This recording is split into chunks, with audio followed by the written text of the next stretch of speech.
रमेश अपनी पत्नी कोमल के साथ एक छोटे से गांव में रहता था।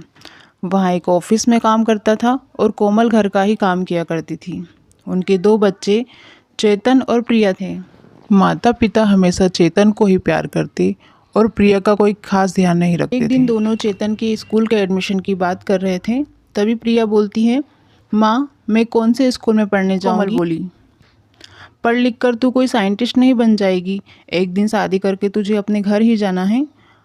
और फिर वहाँ चेतन का एक अच्छे स्कूल में एडमिशन करवा देते हैं। यह बात बच्ची को अच्छी नहीं लगी। उसने भी अपने मम्मी पापा से बोला, पापा मम्मी मैं भी पढ़ना चाहती हूँ, आप बड़ी होकर मैं भी आपकी मदद करूँगी। लेकिन माता पिता का उसकी बात पर कोई असर नहीं हुआ और उन्होंने उसे स्कूल जाने से मना कर दिया।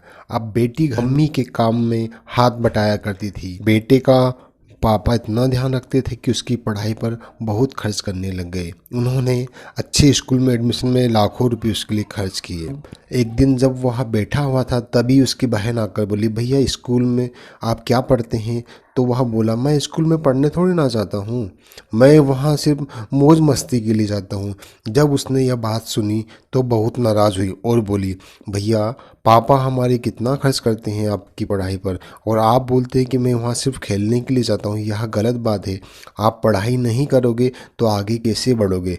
इस बात को लेकर वह नाराज़ भी। एक दिन की बात है, रात को 12 बजे का समय था। उसको टीचर और बच्चों के पढ़ने की आवाज़ें आती है। जैसे ही वह बाहर जाती है, बाहर उसे भयानक सी महिला खड़ी हुई नज़र आती है।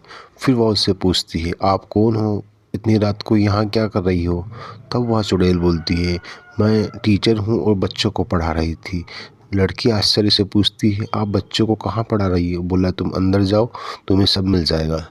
फिर वह उस भूतिया घर के अंदर चली जाती छोटे है। छोटे बच्चे बैठे हुए थे लेकिन उसकी शक्ल उनसे मिलती नहीं थी। उन बच्चों को देखकर पहले तो वह डर गई, लेकिन बाद में चुड़ैल टीचर ने बोला, आई हो बैठ जाओ, तुम लेट हो गई हो। वह सोचने लगी, मैं यहाँ पहली बार आई फिर भी ये टीचर बोल रहे हैं कि मैं लेट हो गई हूँ। लेकिन उन्होंने बोला तो वह डर के मारे बैठ गई। उसे एक बस्ता दे दिया गया जिसमें किताब कॉपी सब रखी हुई थी। डरते डरते कुछ बोल नहीं पाई, लेकिन उसे चुड़ैल ने बोला कि तुम घर पर ये बात मत बताना, नहीं तो तुम्हारी पढ़ाई हम बंद कर देंगे। लड़की डरी हुई थी। उसे भी लगा कि मैं पढ़ना चाहती हूँ और ये लोग मुझे पढ़ाना चाहते हैं, तो उसने भी मम्मी पापा से इस बारे में कोई चर्चा नहीं की। वह अपनी किताब और जो बाकी सामान थे वो यहीं रख कर चली जाया करती थी। इस तरह से उसका जो स्कूल का समय भी रात को 12 से 4 के बीच में हुआ करता था। मम्मी पापा को पता भी नहीं चलता। वह रात को आती चुपके से और अपनी पढ़ाई करके चली जाती थी। इस तरह से वो बच्चों में घुल मिल भी गई थी। उसे अब किसी से डर भी नहीं लगता था। इस तरह से धीरे धीरे करते हुए उसकी पढ़ाई भी पूरी होने लगी। वह बहुत इंटेलिजेंट थी। कम समय में ही उसने अच्छा ज्ञान प्राप्त कर लिया था। बाकी बच्चों की तरह वह भी पढ़ने लगी। अब एक दिन उसके पिताजी की तबीयत खराब हो जाती है, तो वह बेटे से बोलते हैं, बेटा अब मैं बूढ़ा हो गया हूँ, अब तुम्हें ही कामकाज देखना होगा, जाओ कोई नौकरी कर लो। बेटा चिल्लाकर बोलता है, नौकरी मेरे बस की बात नहीं है। यह बात बेटी को बहुत बुरी लगती है।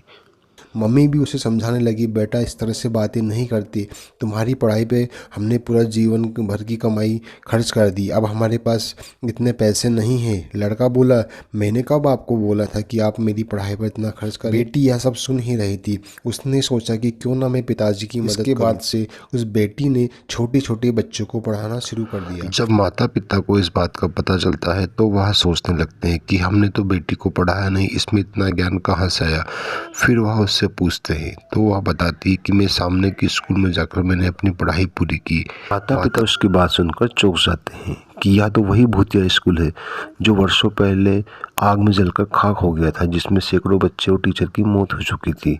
वो यह बेटी हमारी भूतिया स्कूल में पढ़ कर आई है। उन्हें बहुत दुख होता है कि हमने जिस बेटे पर लाखों खर्च किए उसने हमारी मदद नहीं की और यह बेटी हमारी मदद कर रही है। फिर वह परिवार खुशी खुशी से रहने लगा।